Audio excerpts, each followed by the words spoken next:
रिपाई के कारण कई सीटें चुनकर आई। इसका फायदा महायुति को मिला, इसलिए विधानसभा चुनाव में हमारी अनदेखी करके नहीं चलेगा।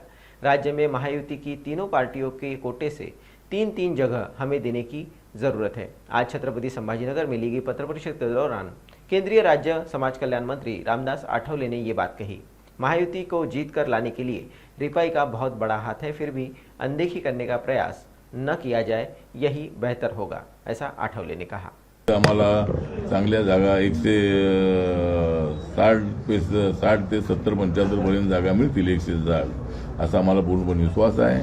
आमची महायुती जी आहे त्या महायुतीला रिपब्लिकन पक्षाचा पूर्ण पाठिंबा आहे, पण रिपब्लिकन पक्षाकडे थोडं महायुतीच्या वरिष्ठ नेत्यांनी लक्ष द्यावं, आमच्या स्थानिक कार्यकर्त्यांकडे लक्ष द्यावं आणि येणाऱ्या जे काय 12 MLC ज्या जाहीर करणार आहे त्याच्यामध्ये RPL एक MLC द्यावी आणि 2-3 महामंडळाची अध्यक्षपद आम्हाला द्यावीत अशी आमची मागणी आहे आणि आम्ही महायुतीसोबत राहणार आहोत। जागा आम्हाला कमी जास्त मिळतील ही, त्या बदल्यामध्ये काय आम्हाला देणार याची चर्चा आमची होईल आणि महायुतीला सत्तेवर आणण्याचा प्रयत्न आम्ही करणार आहोत। दादा ह्या ज्या जागा सांगितल्या तुम्ही का मागताना जागा मागण्याबद्दल तरपत नाही वाटत आहे तुमच्या? हरिभाऊ बागडे आता राज्यपाल म्हणून गेलेले आहे, फुलंब्री जागा मागायला काही हरकत नाही। नाही ठीक आहे, मागितलेल्या बघूया कुठल्या मिळतात, त्या मागायला काही हरकत नाही, त्या सगळ्या जागा मिळतात असं नाही आहे। सगळ्या लोकांनी जागा मागितल्या, एकही जागा नाही दिली, नाही दिल्या तर तू सांग काय करायचं।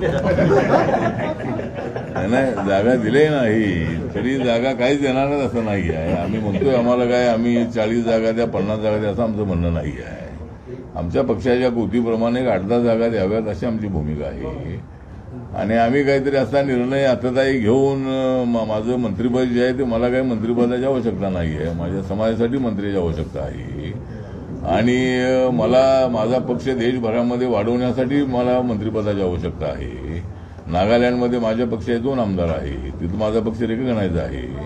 मणिपूरमध्ये माझ्या पक्षाच्या कॅन्डिडेटला लोकसभेमध्ये 17% मते मिळालेली आहे, तिथं माझा पक्ष रेकग्नाइज झालेला आहे आणि महाराष्ट्रामध्ये आम्हाला 2 जागा मिळाव्यात लोकसभेची अशी आमची अपेक्षा होती। जर 2 जागा मिळाल्या असत्या त्या निवडून आल्या तर महाराष्ट्रामध्ये आमचा पक्ष रेकग्नाइज होईल, पण महाराष्ट्रामध्ये आमच्याकडे दुर्लक्ष करण्याचा प्रयत्न होत आहे।